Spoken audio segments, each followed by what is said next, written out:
Hey guys, welcome to yet another of my pool plan videos where I will give my thoughts and opinion as well as of course share my plans on some of the upcoming banners in DFFOO Global.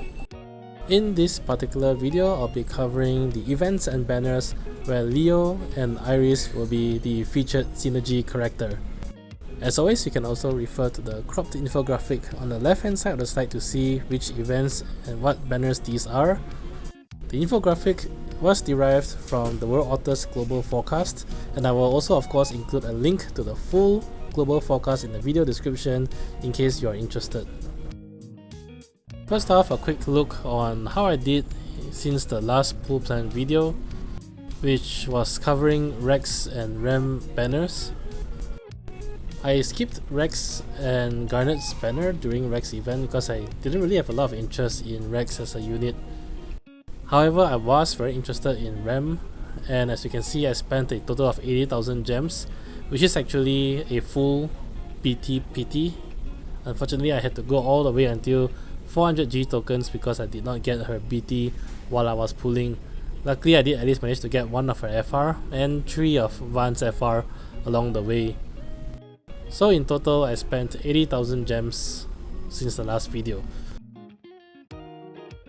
So starting off, we'll be covering Act 4 Chapter 2.1, which will be General Leo's event. General Leo will receive a rework as well as release of his FR and BT weapon on this event. Just briefly about the rework, his S1, S2 and LD damage will receive a rework across the damage, which brings his damage up to par on the current standard. His EX also receives a slight rework, but not mainly on the damage, more so on the buff from the EX skill, which now has stronger party auras tied to it. His kit actually has always been rather solid as a single target damage dealer, and with the damage rework across his entire kit, he now becomes a very capable single target damage dealer in the current meta. He receives a new BT weapon as well, and upon use he gets an 8-turn BT aura, which comes with the standard party auras, which is party brave damage and cap up plus 50%, HP damage cap up plus 30% as well. On top of the party auras, Leo's BT aura also changes his kit, where he gets a new follow-up attack anytime a player attacks a target. This is very similar to Noctis's follow-up attack. However, for this to trigger, you will need to attack a target that is debuffed with Precision Strike. And Precision Strike can only exist on one target at a time, so if you are in a battle with more than one enemy, this will not trigger if you are targeting an enemy without the debuff. However, assuming it does trigger, it's fairly strong because it has 4 HP dumps in that attack alone. He also gets a new force weapon, which upon use will inflict a 6-turn Precision Strike debuff and also delays the target by 3 turns. His force conditionals are pretty okay, I have to say. First of all, you need to deal single target brave damage to get plus 30%, and if you are in a fight with only one target, this is pretty much guaranteed as long as you're using some sort of attack. And the second conditional just requires you to attack a target that is debuffed with Precision Strike, which gives you plus 45%. Really, Leo is geared towards single target fights because a lot of his kit and damage ties into his Precision Strike debuff. But if the fight is right, he offers quite a lot of utility on top of his damage as well, because he also carries single target delay in his kit. Plus, his Precision Strike debuff is actually a very strong debuff that helps you to cap out on brave damage on the target. Sherlotta will be featured on the second banner on this event. For me, I plan to skip the second banner because I actually already have Sherlotta fully built, including her FR and BT.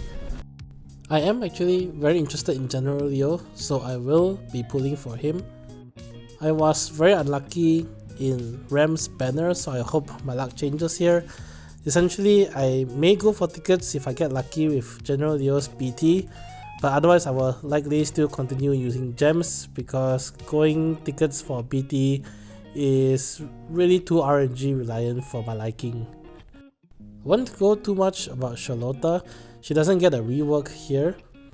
If you want to hear more of my thoughts on Sherlotta, you can use a timestamp to skip ahead to the low resources section of the video, where I tend to cover a bit more on my opinion on the characters featured in the cycle.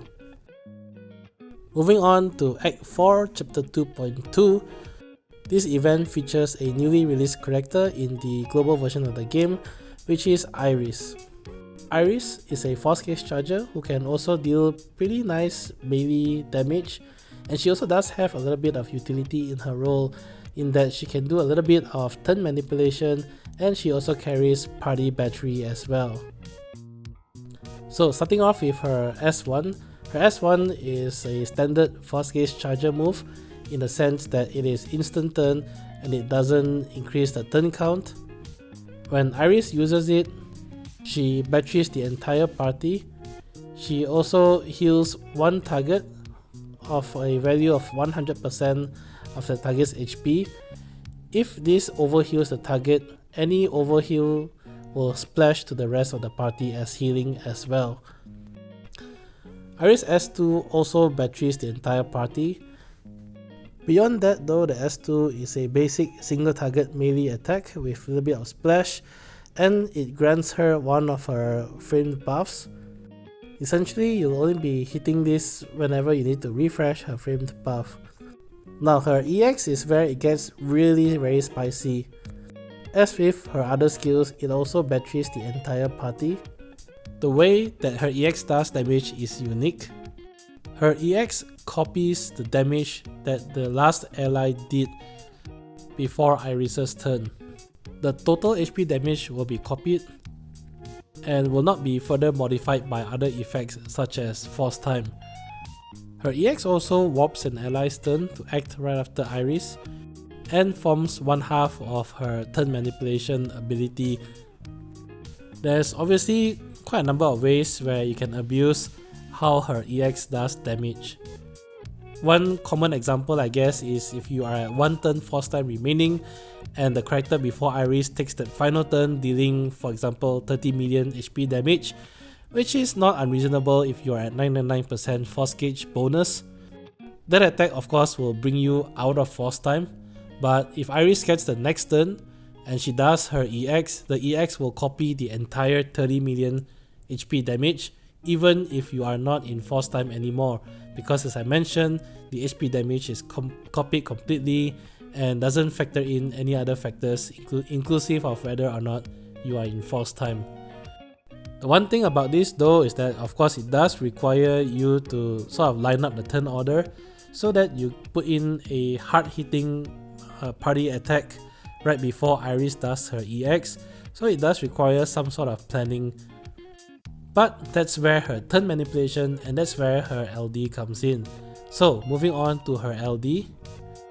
Her LD is a single target attack with splash, and along with her other skills as well, it does battery the entire party, but her LD batteries the entire party based on the HP damage that it does. Importantly though, her LD fills Iris's EX meter to 100%, so it prepares her to use her EX next. It also does restore one skill use of her S1 or S2, so that's pretty good for longevity. And it is the other half of her turn manipulation capabilities, where her LD also moves Iris' turn right after a selected ally's turn. And since the LD is also the move that fills Iris's EX meter, her LD is really pretty key if you want to abuse Iris's EX. Moving to Iris's BT Aura, which lasts for 8 turns. It has standard BT Auras at this stage of the game, which is Party Brave Damage plus 20%, Brave Damage Cap plus 50%, HP Damage Cap plus 30%. On top of that, Iris's BT Aura does have a very unique ability where it reduces all enemies' attack, max brave, and defense stat to 0. This is a very handy utility both from an offensive and defensive perspective. For one thing, the bosses won't really be able to do any damage to you since their max brave stat has been modified to 0. The other hand also, since the boss's defense stat is effectively 0, all your attacks sort of ignores defense, And I have to say, it's sort of.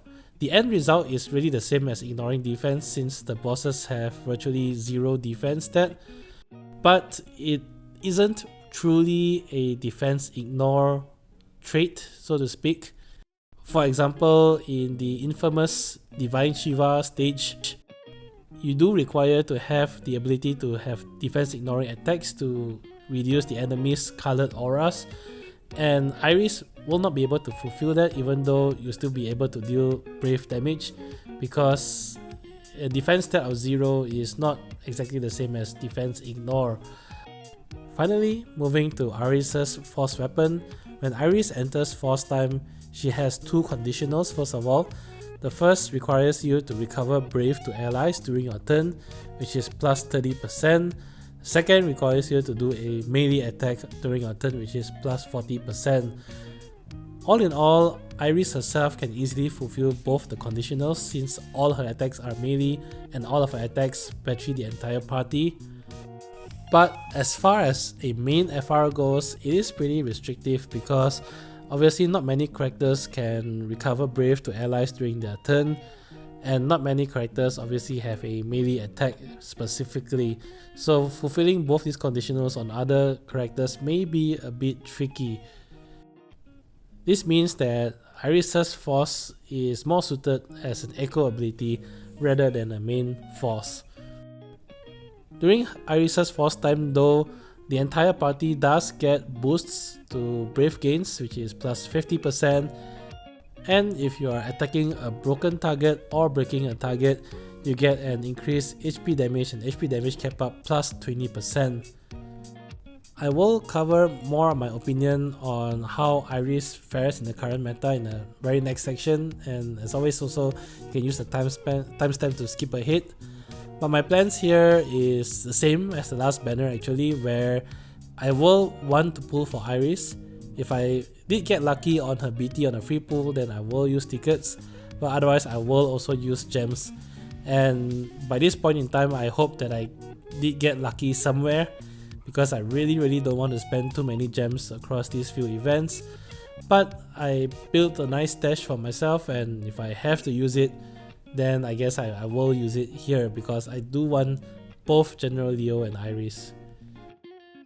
Alright, so on this part of the video, I'll be giving my opinion on the characters covered in this video, as well as my opinion also on which characters you can potentially prioritize more if you are low on resources. As always, you should really focus on roles that fills gaps in your roster, so I highly recommend to consider this with at least a pinch of salt. I generally categorize characters just across two categories, which is good value and role fulfillment, because really any new character that's released is rarely bad. Most characters, in fact I guess all characters, can be used in endgame content. To me, good value characters are those that would provide you very good value regardless of who you already have in your roster.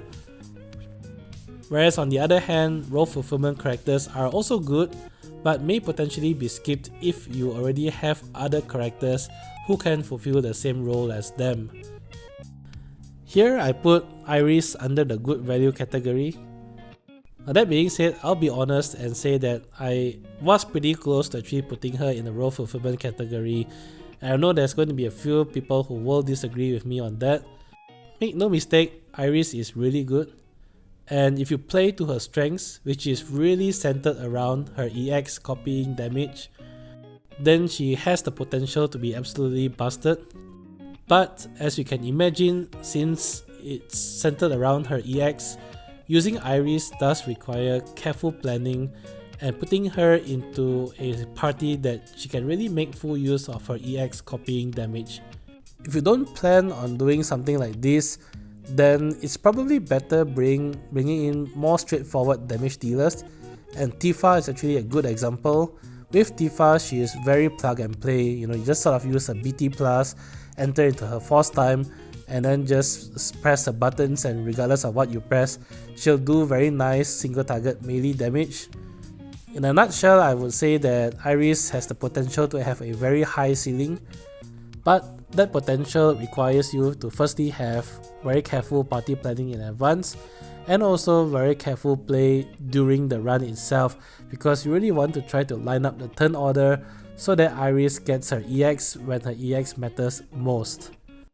If you can't make full use of that, then honestly, and this is my opinion, there's really not a lot of point to bring Iris if her EX is only going to be copying very standard attacks.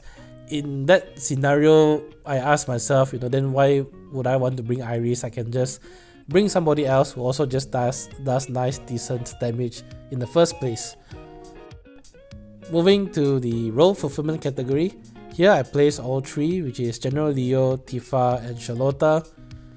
General Leo and Tifa fulfills very similar roles in the party in that they both specialize in single target DPS. Tifa is still very near the top in terms of single target DPS up to this day, and that's really bonkers because her FR and BT was released a long time ago, and she did get a rework as well after that, but that was also already pretty long time ago. So although being somewhat dated in her kit, she still does very nice single target damage. This time though, she faces stiff competition in General Leo. To me, if General Leo is fully built, inclusive of his FR and BT, he can also dish out as many HP dumps as Tifa can if you count in his BT follow-up attack. And yes, it does require, of course, hitting his precision strike target, but he compensates for this somewhat of a drawback by also carrying the utility of having delays in his kit, as well as of course being able to trigger his often BT damage when another character attacks the target with precision strike. If you find that you want a new single target DPS in your roster, then General Leo is actually a pretty decent choice in my opinion. Moving on to Sherlotta next. I placed Sherlotta separate from General Leo and Tifa, not because I think she's worse, but mainly because she fulfills a different role, which is more as a party support. Now, similar to Tifa, Sherlotta is also pretty dated at this point, but it doesn't mean she's bad. She's still pretty much the undisputed queen of Brave Gain auras for the party. So if you want to capitalize on that, then Sherlotta really is your go-to person. In the current meta also, there's really not a lot of characters, I should say a lot of support characters who has access to Force Echoes. Of course, we have some such as Rem, Ares, and Garnet, but having Echoes on a support I think really goes a long way as well, because at least then your support characters can still do respectable HP damage during force time and do not reduce the force time turn count. That being said, I know many players would have pulled for Rem before this, and many players will also have, for example, Ares as well. So if you feel very comfortable in your support roster, I really don't think Sherlotta is necessary. She does bring better Brave gains compared to all the other supports that I mentioned, but at this point of the game, I don't think you need that strong a Brave gain in most stages. There's always going to be exceptions, of course, and I think stages that requires you to ignore defense, such as Edgar stage, is one good example. But really, in most other stages, the Brave gains from other support characters is usually sufficient in allowing you to cap out your HP damage. Alright, so that's it for this video. In summary, my plans to pull for Leo and Iris's kit. I really pray to RNGesus that I get lucky somewhere here, because I don't want to really PT a BT 3 banners in a row. I plan to skip Sherlotta and Tifa, but that's mainly because I already have them fully built. As always, I hope this video has been helpful, and if you enjoyed the content, do leave a like, comment and subscribe. It really helps a lot. Till then, I'll see you guys in the next pool plan video. Bye!